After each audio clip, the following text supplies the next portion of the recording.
Преплувам океани за хора, които дори не пресичат мостове за мен.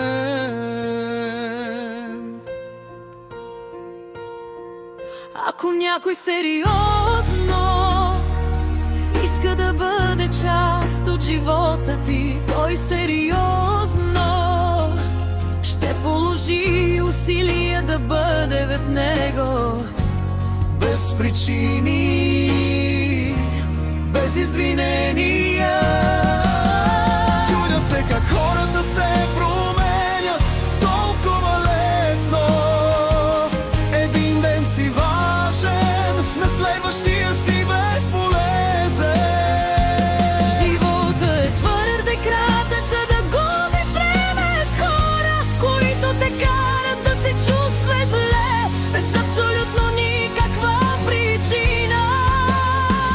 Няма нищо по-силно от разбит човек, който се възстановява. Не се отказвай от водата, тя чупи скали не заради силата си, А заради упоритостта си. никой не те среща случайно, Бог е планирал всичко. Дори най-красивите души могат да се чувстват малки в грешното отражение. Преплувам океани за хора, които дори не пресичат мостове за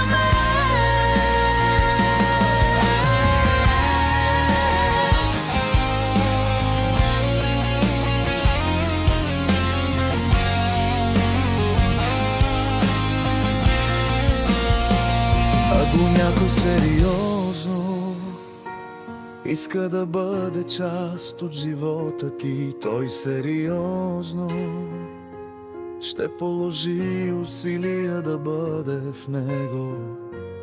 Без причини,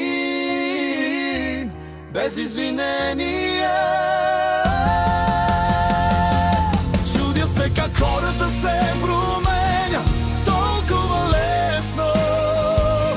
Един ден си важен, на следващия си безполезен. Живота е твърде кратък, за да губиш време с хора, които те карат да се чувстваш зле, без абсолютно никаква причина. Няма нищо по-силно от разбит човек, който се възстановява. Не се отказвай от водата, тя чупи скали не заради силата си, А заради упоритостта си. никой не те среща случайно, Бог е планирал всичко. Дори най-красивите души могат да се чувстват малки в грешното отражение.